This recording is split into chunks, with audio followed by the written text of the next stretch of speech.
Merci de m'accorder cet entretien. Donc là, on est à Place d'Italie. Est-ce que vous pouvez me dire un peu ce qui se passe et nous expliquer pourquoi on est tous rassemblés ici? Alors là, c'est une action qui est menée par Action Logement.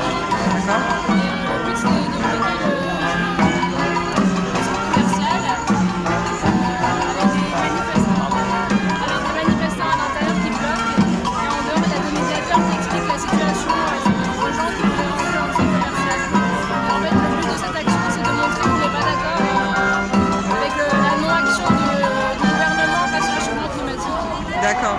Alors, je voudrais vous poser une question, parce que vous êtes une femme, vous êtes deux femmes.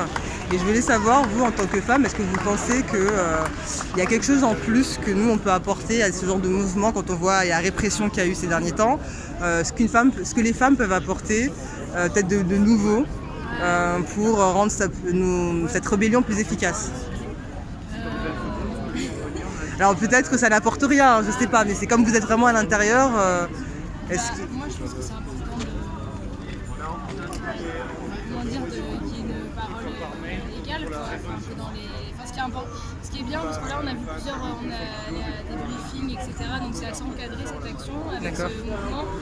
Et en fait, les gens qui sont vraiment impliqués dedans, il y a autant de femmes que d'hommes qui parlent et qui organisent. Donc moi, j'ai pas remarqué... En tout cas, j'ai pas remarqué une différence dans la prise de parole, donc ça, je trouvais que c'était bien.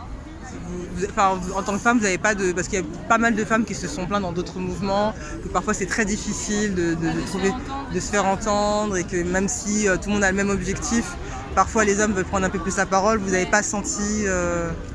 C'est vrai que ça... moi, je suis pas allée à cette réunion pour constater ça. D'accord. Mais c'est vrai que ça peut être un problème, parce que des fois, c'est quelque chose d'inconscient qui arrive, parce que c'est des rôles qui se répartissent sans même qu'on s'en rende compte. On peut s'effacer face à un homme en disant qu'il a peut-être plus de crédibilité, etc.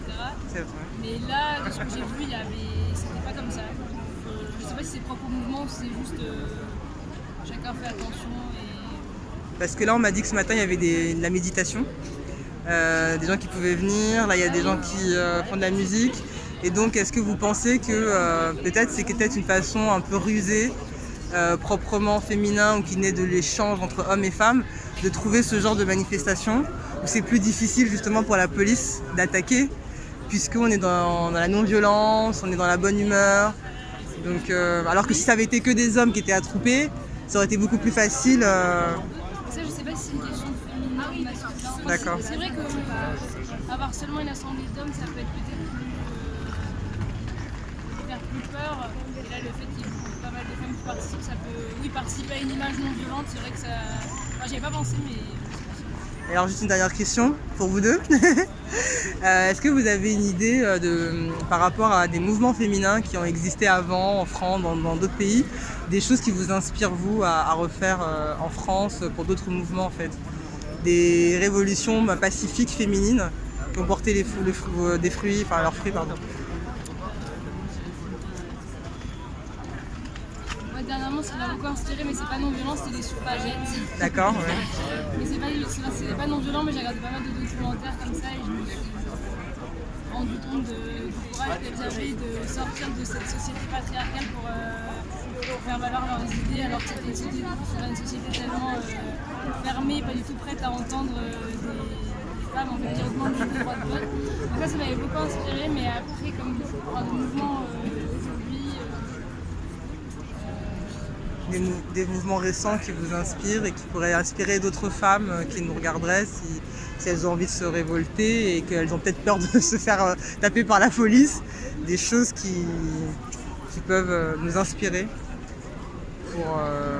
mais sans que ce soit forcément violent, bien évidemment. Non, mais en fait, j'ai pas de nom en tête. Et déjà les suffragettes, alors c'est vrai que les suffragettes elles s'étaient entraînées, vous savez, pour se battre contre les policiers au cas où il y avait voilà, elles faisaient du self-défense.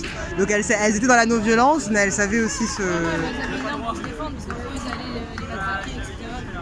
D'accord, donc qui veut la paix prépare la guerre, donc elles avaient quand même un peu de... Et je pense que c'était une société tellement fermée qu'il fallait aussi se faire entendre, donc elles ont utilisé un peu des moyens, elles cassaient un peu du vandalisme aussi, mais c'était aussi une autre époque, quoi. Donc, c'est moins applicable maintenant en fait. D'accord. Je pense que maintenant, quand même, on a évolué.